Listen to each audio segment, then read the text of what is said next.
Mesdames, Mesdemoiselles, Messieurs, amis sportifs, merci d'être au rendez-vous de Sport Weekend, de votre agenda de fin de semaine pour les rendez-vous sportifs. Alors pour ce numéro, eh bien, nous allons virer un peu quelque part dans le secteur du sport, mais pas dans le domaine du football, mais dans le domaine de la médecine sportive.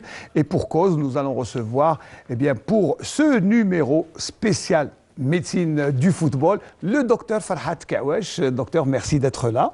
Merci à vous, c'est gentil. Alors, je vais vous présenter sommairement parce qu'il y a beaucoup de choses à dire. D'abord, vous êtes, je crois, le seul médecin à Constantine qui a 2 championnats. Oui, effectivement. Ou même 3, je crois. Non, 2. Très bien. Donc, ça c'est déjà pour le palmarès. Mais, beaucoup plus, vous êtes le seul spécialisé en médecine du football. Pathologie du football. Pathologie du football. Exactement. D'accord. C'est quoi exactement? Bon, j'ai un diplôme interuniversitaire en pathologie du football de l'université de Versailles-Saint-Quentin, Paris. Et vous êtes le seul en Algérie? Le seul en Algérie à avoir fait ce diplôme. Très bien. Alors, nous allons développer tout au long de cette émission, bien sûr, Merci. tout en parlant du week-end sportif avec, bien sûr, la Coupe arabe et notre représentant, le dernier en lice, c'est-à-dire le Mouloudia d'Alger, qui se déplace en Irak pour le compte bien, des 8e de finale. Allez, il jouera bien, contre l'équipe Difa al-Joui, al-Qawat al-Jouiya irakienne. Et ça sera bien, demain, donc un match important, puisque le Mouloudia d'Alger, d'abord, devra assurer avant le match retour. Et en plus, il a la lourde mission de représenter l'Algérie dans cette compétition. Et le programme, voilà, juste pour ceux qui ne savent pas encore, le programme, s'il vous plaît, sur le tableau, donc le Mouloudia d'Alger qui se déplace en Irak. Et le match se jouera au stade Hariri, à Erbil, c'est dans le nord de l'Irak. Et il faut dire que ce match allait se jouer ailleurs, mais finalement, il se jouera en Irak. Donc voilà, pour le programme des matchs de la compétition qui concerne les clubs champions arabes. Donc, on va revenir, ça c'est pour le match bien sûr international qui attend nos clubs. Un match comme ça, le médecin, comment il le prépare, un match en déplacement? Bon, il faut d'abord qu'il le prépare dans de bonnes conditions. Il faut qu'il mette à l'aise ses joueurs, parce qu'on va en déplacement, surtout à l'étranger. On doit vérifier les vaccinations en premier, c'est important. On doit avoir une idée sur les maladies qu'il y a dans ce pays, d'autre part. Et bien sûr, il doit mettre en œuvre tout ce qu'il doit préparer et amener avec lui comme médicaments, comme matériel médical qu'il doit... Alors, beaucoup ne savent pas, docteur, que chez nous, et la réglementation, elle est claire même, je pense, dans le monde entier, qu'une rencontre de football ne peut pas se dérouler sans la présence d'un médecin sur le terrain. Absolument. Maintenant, la FIFA, la FAF, bien sûr, l'interdit toute rencontre de football sans la présence du médecin, d'une ambulance, au niveau du terrain. Et pour cause, parce qu'il y a bien sûr sur le terrain, parce qu'il faut dire que le football est un jeu viril, il y a un jeu qui est en action, il y a beaucoup de blessures, on le voit sur ces images, partout dans le monde, il y en a même, comme on voit, certains, comme on dit, avalent leur langue, donc c'est très dangereux. Absolument, effectivement, c'est un sport... violent. Violent, non, c'est... Je préfère viril. Allez, viril, on va dire viril. Voilà, viril, violent, parce que non, c'est un spectacle quand même, mais c'est pas violent. Mais on doit toujours s'attendre à des surprises, des chutes. Surtout ce qui nous fait peur, nous, en tant que médecins, c'est les commotions cérébrales. On en parle pas assez. Les fractures, les lésions musculaires et notre hantise à nous tous, médecins au bord d'un terrain de football, c'est l'arrêt cardio-respiratoire. Ah oui, alors là, c'est ce que ça La mort veut dire. subite. Et voilà, la La mort mort subite, subite. c'est ce que j'allais dire. Voilà. Malheureusement, moi, je me souviens qu'on a eu plusieurs cas dans le championnat. Le dernier, si ma mémoire est bonne, on en a eu un Constantine il y a une vingtaine Il y d'années. a une vingtaine d'années, CSC Ouais, c'est Mostaganem. Mostaganem, Espérance de Mostaganem. Je me rappelle très très bien de Voilà. ce cas. Et on s'en souvient, le match s'est arrêté parce que le joueur, je ne me souviens plus du nom, le numéro 8, est tombé. On croyait que c'était un coup de soleil, mais finalement, il n'est pas revenu, il a été inanimé, il est mort. Comment ça arrive alors qu'il y a un contrôle régulier chez les médecins qui contrôlent d'abord avant le recrutement et le suivi. Alors comment ça peut se produire?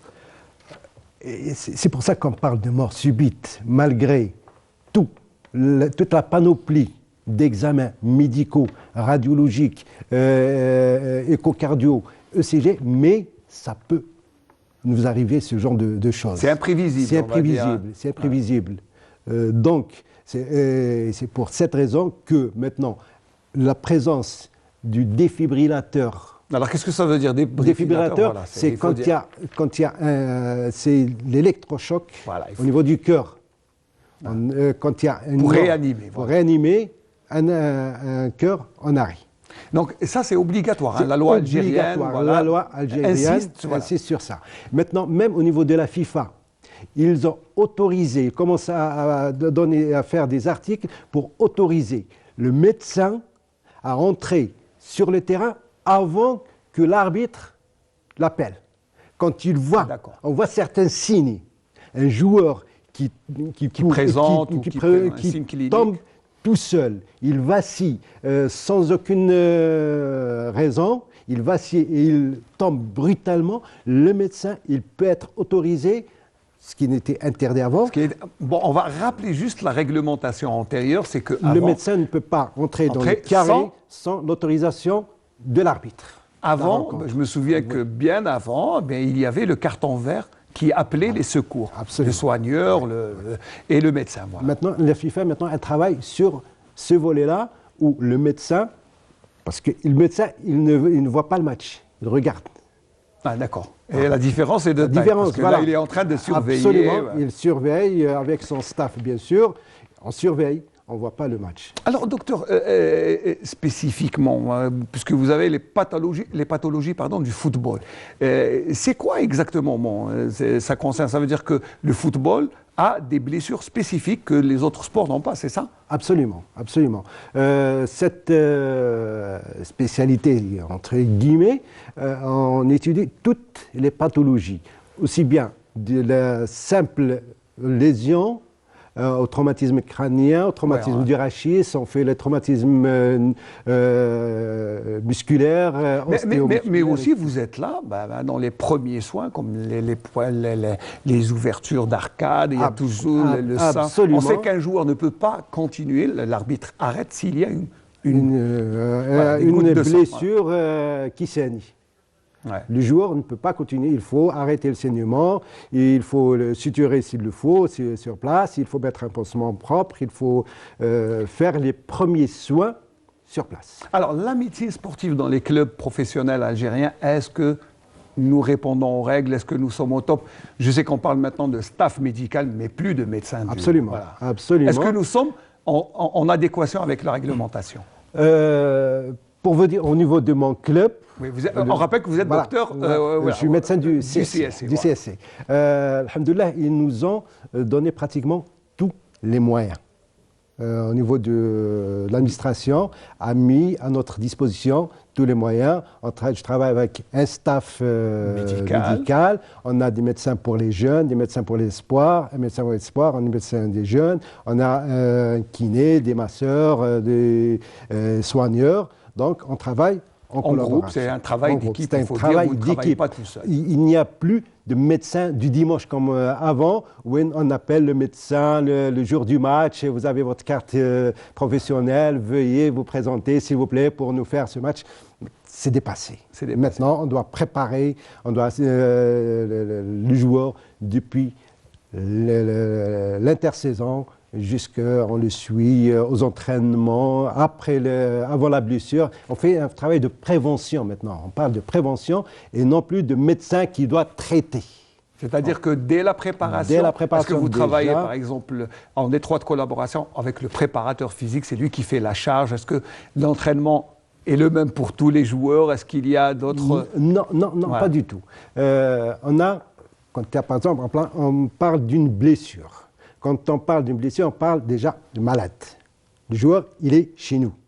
D'accord, il n'est plus à l'entraînement. Il n'est plus à l'entraînement, il est à l'infirmerie. Ou avec le kiné, avec le soigneur, avec le masseur, il est pris en charge. Ensuite, on le présente, quand on le présente au préparateur physique, c'est douleur zéro douleur. On ne peut pas le présenter au préparateur physique quand il a une douleur. Et on est loin de la bonbonne magique et de l'éponge qui était là. Je me souviens, le fameux Ami Azouz, qui était soigneur, connu et reconnu à Constantine. Maintenant, c'est la cryothérapie, c'est le TECAR, c'est les ultrasons, c'est l'électrothérapie, le laser, toutes les panoplies. Heureusement, pour nous, on commence à avoir ce matériel-là. Voilà. Mais malheureusement, je crois que ce n'est pas le cas pour toutes les divisions, pour tous les clubs. Absolument. Et là, on regrette un peu parce qu'il faudrait... Oui, parce qu'à un certain moment, la médecine ou le médecin était le parent pauvre du football.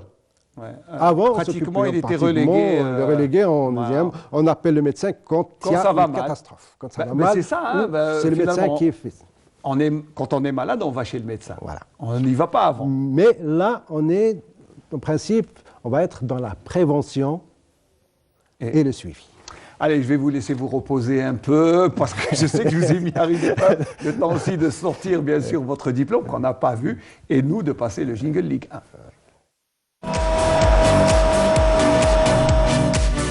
Alors, Jingle Ligue 1 pour expliquer bien que ce week-end, nous aurons bien sûr un samedi chargé. Vous allez voir que, eh bien, il y aura... oui, bien sûr, on va jeter un coup d'œil au classement avant d'aller voir le programme pour rappeler que, bien sûr, après la décision de la commission discipline, le Mouloudia d'Alger rejoint le CRB Louis-Ded et les deux continuent à prendre le fauteuil de leader.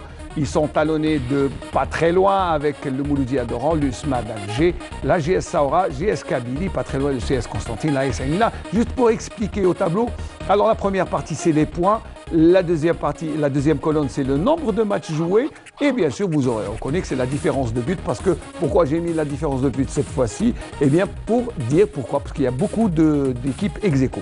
Le bas du tableau avec l'équipe du Paradou, eh bien historiquement qualifiée en Coupe d'Afrique mais qui ferme la marche de du classement de cette 9e journée. Bien sûr d'autres équipes sont à la traîne, mais Sétif Magra qui n'arrive pas à décoller, tout comme l'AS Sochleuf, mais la saison est encore longue et je pense qu'il y aura un beau programme ce week-end avec ce match qui vous attend, le CSC contre le CRB. C'est toujours un derby. C'est un classico, comme on dit. Effectivement, c'est un match assez difficile, qu'on doit le préparer dans de très bonnes conditions. Justement, comment vous le préparez, vous, d'une manière médicale? Oui, on a ce qu'on appelle le being, c'est-à-dire 48 heures avant le match, il y a un petit questionnaire qu'on doit poser aux joueurs sur sa forme, comment il a dormi, est-ce qu'il est fatigué, est-ce qu'il est stressé, et avec ça, on propose au coach l'état mental et physique du joueur. Est-ce que le médecin peut dire ce joueur ne peut pas jouer ou joue? Oui. Il peut dire c'est le dernier mot. Heureusement. Et vous êtes régulièrement consulté par... Absolument.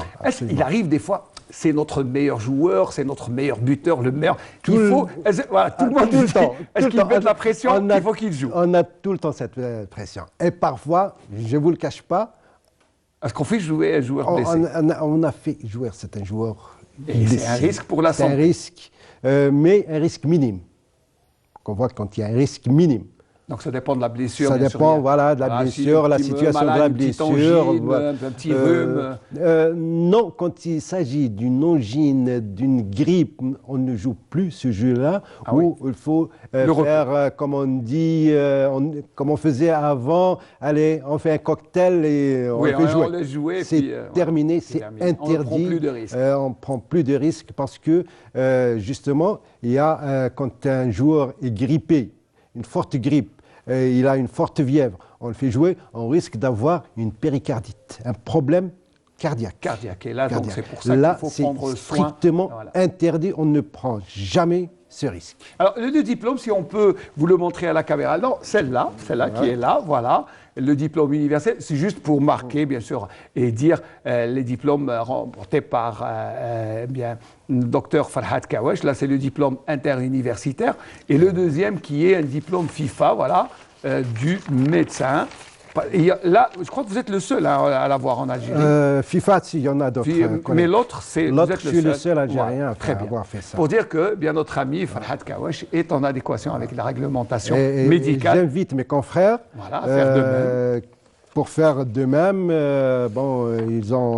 ils peuvent communiquer facilement, me trouver au niveau du club CSC pour leur communiquer l'adresse et comment s'inscrire pour ce diplôme interuniversitaire.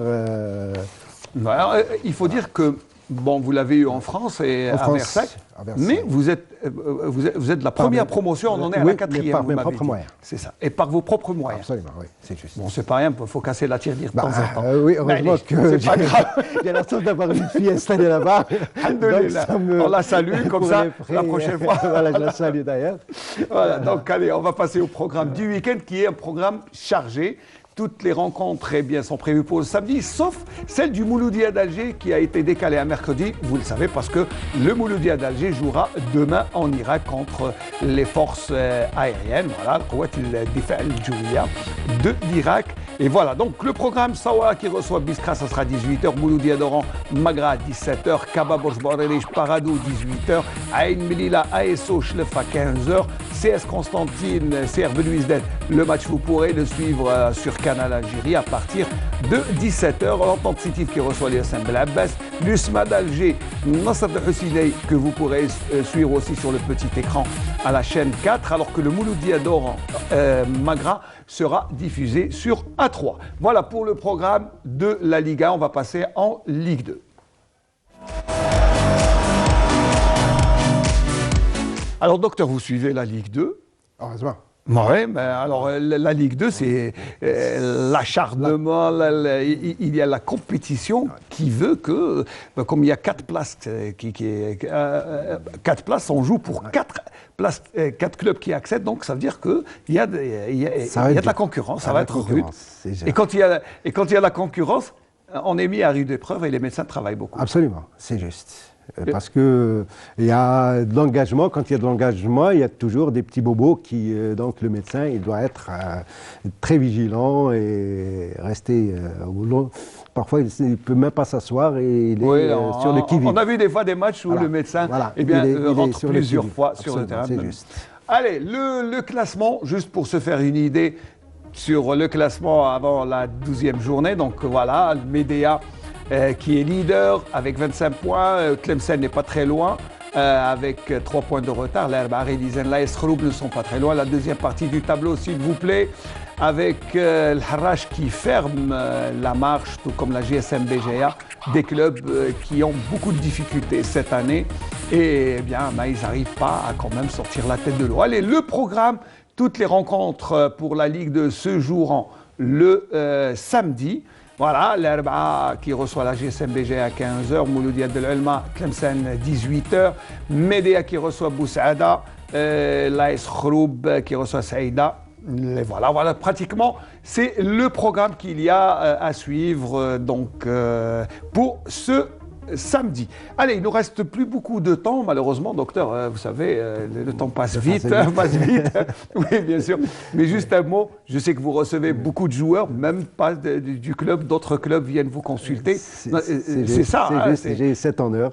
Et vous arrivez à vous en sortir entre le CS et d'autres clubs? Non, ça va. J'ai un cabinet qui n'est pas très loin, donc il n'y a pas de problème. Je fais Vous arrivez quand même à concilier, entre le cabinet et le club. Merci, docteur Kawa. Ce fut un plaisir de vous recevoir. Le plaisir est partagé. Plateau. Je vous remercie de votre invitation. C'était vraiment un honneur pour moi d'être à... L'honneur et le plaisir est pour moi. Je vous assure, je vous reçois avec beaucoup de plaisir parce qu'en plus du docteur, c'est un ami que je reçois.